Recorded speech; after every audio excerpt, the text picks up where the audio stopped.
I need a live streaming indicator on mobile. Yes, and we are live. So, first update, you now have live streaming indicators on mobile. Actually, no, that's in the private build, so I don't think. Well, it's in source as well, so people who are building from source should get it. Hi, everyone. Welcome to this week's edition of the Jitsi Community Call. A couple of new things. So we're switching our mailing lists, moving to Discourse. You are now all encouraged to post your new threads to Discourse, mainly Discourse. We'd rather have all discussions there, which means not on the mailing lists, not in the GitHub issue tracker where we're going to track, issues. So hopefully this is going to encourage people to communicate more with us. We've heard a lot of complaints about the mailing list being a non-user-friendly way for the community to open itself to the outside world. So yeah, we're hoping that this is going to make things better for everyone.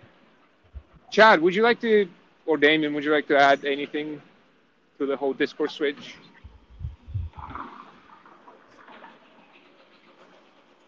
It's actually Chad on the phone. Chad just disconnected, actually. Oh, okay. Might be having problems. Well,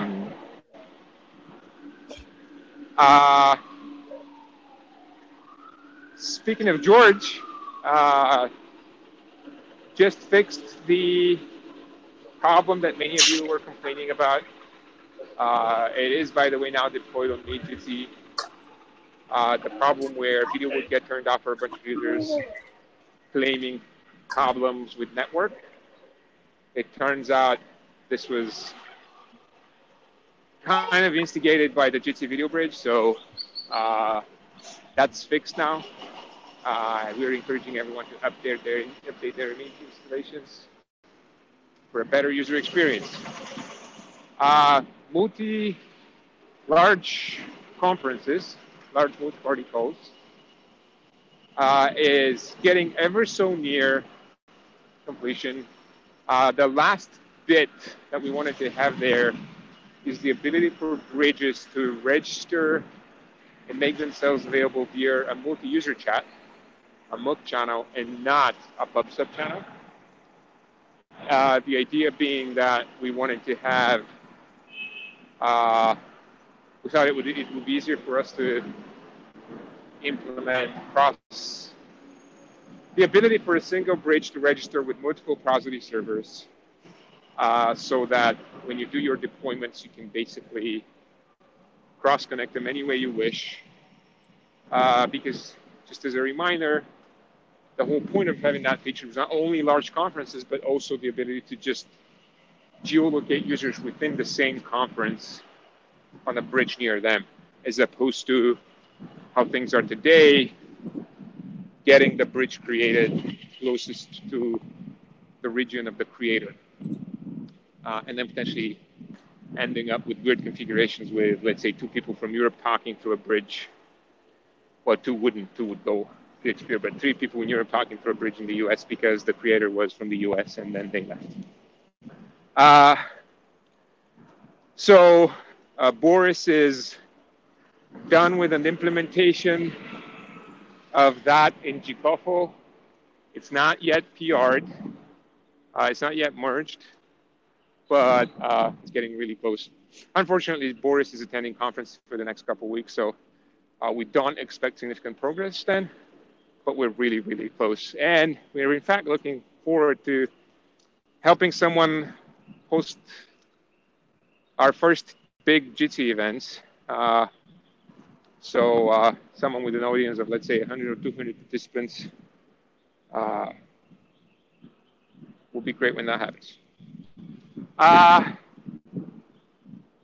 Luba, would you like to add anything from the side of mobile, anything for sharing with the community? So the last couple of weeks we've been developing stuff, and this week that's supposed to be reviewed and merged. So it will first be available in the open source project and later on released in the app stores. So major things. So we've been working on switching to the latest WebRTC from Google. We'll merge it this week, probably the beginning of this week. The second one, as was made apparent, we worked on recording both indicators and starting the recording from mobile. That's going to be reviewed and merged probably this week. And by the way, are we going to also add the ability to start a live stream from mobile? I'm not sure. Pavel will review that and see what's been implemented.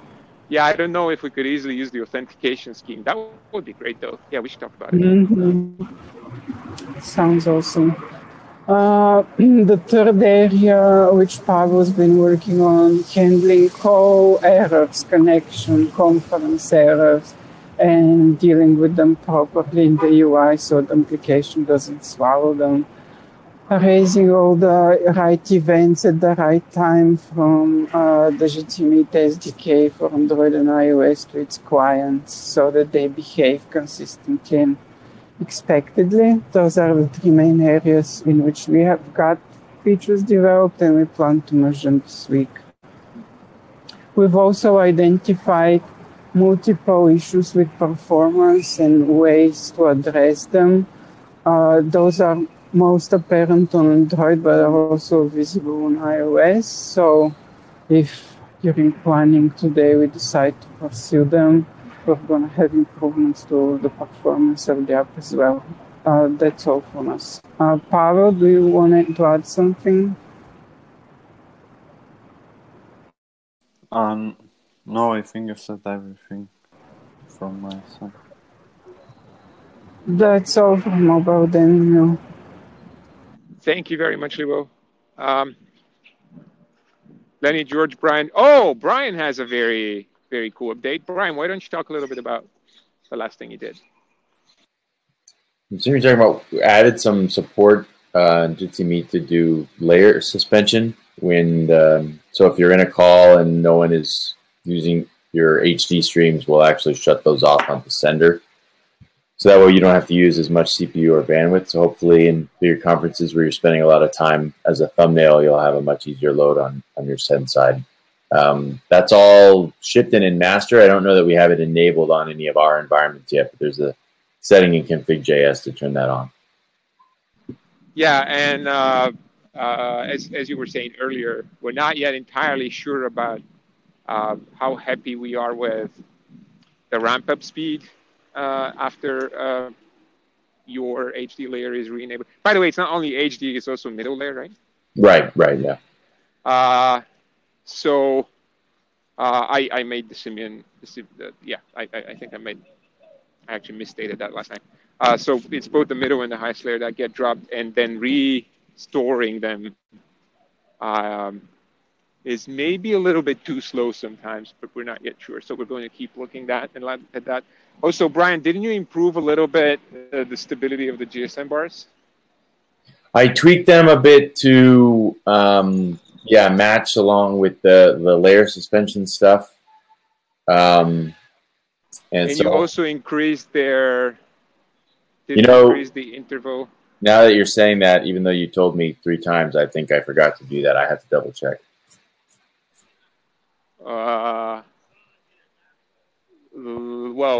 Well, if not, then we are thinking of improving this. So wait a little bit before they declare that the quality is bad, just so that fluctuations in quality do not immediately alert the user of a problem, because they're not necessarily one. Okay. Thank you for the update, Brian. I think Lenny has some work planned about making initial connections to Prosody a little bit, failed initial connections to Prosody a little bit less noticeable to the user, specifically in cases where you're using HA proxy for load balancing and you have a cluster of HA proxies and users that simultaneously connect to two different places, from two different places, your conference may end up getting created on two bridges and two shards, basically. And that would stabilize over the next few seconds. But currently, Meet would show you a blue screen saying, oh, something went wrong, and then we'll reload the page. And there's really no reason for that because it gets detected very early. There's no active conference that's being disrupted. So we would like to make that a little bit less obvious to the user because it's not really a problem. It's just part of the initial dance. And we already talked about updating WebRTC in mobile. I'm trying to see what I'm missing. We added notifications for recordings to Meet, vocal notifications. Those were also added to Gigassi. We had a couple of tutorials. Actually, we in fact released so far one tutorial from Yasin. It's a very complete tutorial on how to do your Jitsi Meet installation. The next one is going to be about how to do load balancing over multiple bridges. So that video will be coming this week. And Yasin is currently working on a video that explains how to install Jibri. And we will finally end with a video that tells you how to front multiple shards of load balanced Jitsi Video Bridge and browser installations with HA proxies for really scalable geolocated installations. So we hope this resource will help people out there. Would anyone else from the team like to add anything? The fixes of George that you mentioned earlier, they're also pushed to stable. So yeah, that's important. That's one. Thanks, Damien, for sharing that.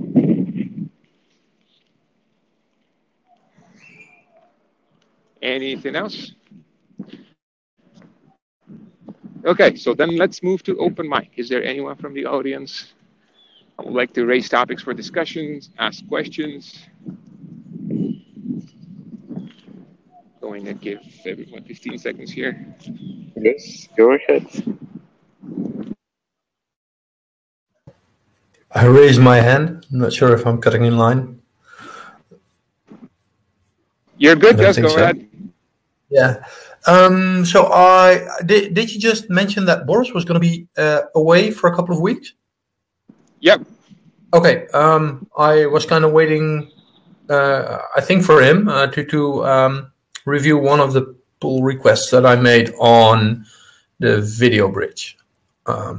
Could anyone else have a look at that? Because that's if that will be accepted or not, that depends on which way I go with a release of my own. It's called the prevent for enabling the dynamic host harvester. So any feedback on that? So he might still do that, but would you like to talk briefly about what this PR is about? I've been working recently on allowing the video bridge to be restarted without shutting down the JVM, which is probably not something that you're very interested in. But as I'm running it as part of a plugin in a larger JVM, I don't want to restart the entire JVM. And I've found that if you disable certain harvesters, other ones are forcefully enabled, even if you set a property that would disallow them from being enabled. So there's a weird mismatch. I think the change is relatively minor, and I don't think it really affects anything on your end because the default behavior is mostly still there. But I just like someone on your end to have a look at that. I was looking for Boris because we briefly discussed it. If he's away, then that might not happen anytime soon.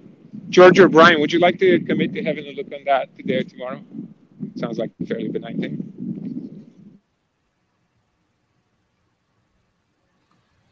Sure, yeah. It's a 683. Thanks, Brian. Awesome, thanks. Another question that I had, and I briefly discussed this in discourse with Damien. I'm looking for a way where I could lock down a Meet installation so that only registered users of the XMPP domain would be able to make use of it. So in a corporate setting, just have people that belong to the organization be able to spend CPU cycles on video conferencing, but they also need to be able to invite occasionally outside people. How would you set that up? This is exactly the secure domain that is described in Gkofu README. So only authenticated users can create the conference, and the anonymous ones can join. But I don't want any anonymous person to join. I just want invited people to join. Well, that's not possible. Okay. I mean, what you could do is I was thinking if you could tie that somehow with room passwords. But yeah, room passwords would require everyone to enter the password, even if you're already authenticated. Yes. I was looking at the JWT token that you guys also use. So maybe something's maybe yeah, I think you can set up. Yeah, I think you can set up Prosody so that only people with the token can join, and then you devise some out of band way to create and give people tokens. Yeah, I think that is manageable. Is there any way where the token could be tied into the invitation URL so that the invitation link would be generated including some kind of token? Yeah, they are passed as a parameter, and Meet would pass them on in its XMPP connection. I assume you're not using Prosody in your installation? But I've looked at the module, and I can reproduce that in OpenFire probably. So that's not. Yeah, so I think the name of the parameter is JWT. So if you basically have a JWT param, that will be passed by Meet within the XMPP connection. Would someone like to describe a little bit more exactly where that would go? Yeah, I think Damien already pointed me to that. I'm wondering about having the token being generated as part of opening like the share button where you get the link. Because I think the creation of the tokens is now completely out of band, right? Did I miss something? Yeah, but how would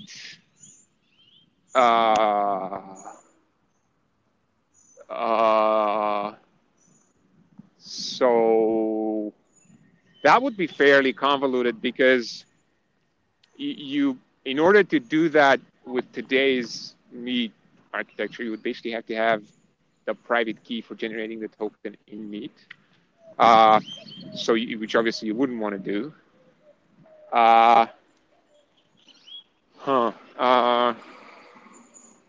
But I'd like for users of the room, I'd like them to be able to generate a token to invite guests. Doesn't necessarily have to be in that link. Yeah, of course. But the validation, yeah, okay. Well, I think you'd be better off. This is not necessarily the best approach from user friendliness, but I think so. You absolutely need the server to be aware of the key. So this cannot be, or rather, it would be hard for that to be based on a key that's generated, a different key that's generated for every session, right? So, which means that it probably wouldn't work well with client-side generation, which means that an entirely out-of-band link generation tool might be the least resistance approach here. And I guess you just have to train your users. Hey, if you're inviting someone from outside, then you got to go get your link there as opposed to from the meeting or something like that. Yeah, it's not the greatest user experience, I think, but I'm not seeing. No, yeah, but you'd have to fork Meet and basically overwrite the thing that shows the link, replace it with a microservice that will generate the URL. I guess if you do that, if you do it in a non-obtrusive way, we could take it in Meet. I'm thinking this could even be passed as part of config.js. No, that would be, you don't have authentication there yet. But yeah, basically you would have to add the ability for me to query for what to show in the info dialog. That would have to be based on the JWT token or something that already exists in there so that it's authenticated. It returns it. Yeah, I mean, obviously it's doable. It's software after all, but it was my impression they were looking for an uninvolved option, and that's actually quite involved. So. Yeah. Okay. Well, there's no clear-cut solution to this. I was hoping for one, but I think I'll dig a little bit deeper and maybe. Yeah, let's continue the discussion on the community forum about it. Yeah. Maybe we can find some XMPP standard way of chain. I was thinking something like the standard thing for the turn servers, where the client asks the server for the turns with authentication for them, something like that. But yeah, let's continue the discussion there. Right. Maybe we can find something interesting. Okay. Thanks. That was all for me. Thank you, Gus. I have something that I forgot to mention. The lip sync hack needs to be disabled because it causes issues in the bridge. So if anyone has the lip sync hack in the bridge enabled, please disable that. And we also discovered by chance that Boris actually found out last week that it's no longer necessary, because if you have the same, it's no longer necessary. The hack is no longer necessary. Chrome just does the right thing and doesn't block the, is not blocking. George, do you know if we're already disabling lip sync by default in the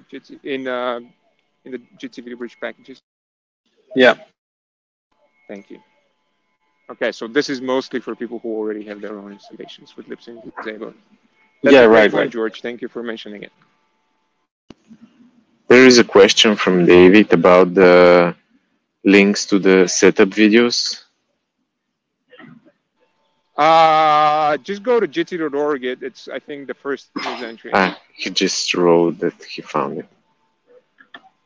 All right. So a real quick question. I really love those new live streaming indicators, but how do I find where the live stream is happening? It would be cool to have like or something. So, Damien, did you start this one with a key? Or did you use your authentication? I use my authentication. So you should have the link available in the info box, Gus. Look there. Yeah, but it's not there, it seems. Sorry, what? It's I don't see it there for some reason. Okay, well then that's probably broken, or it's a bug of some sort. But normally for cases where you start the live streaming with the authentication as opposed to just copy pasting a key, that will appear there, and that does work normally. I think something broke here. And Brian, could I please ask another action item for this to look into why it was happening?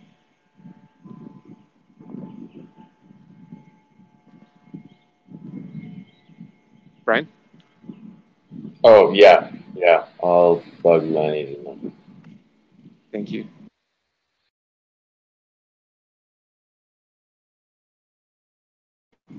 Okay, anyone else?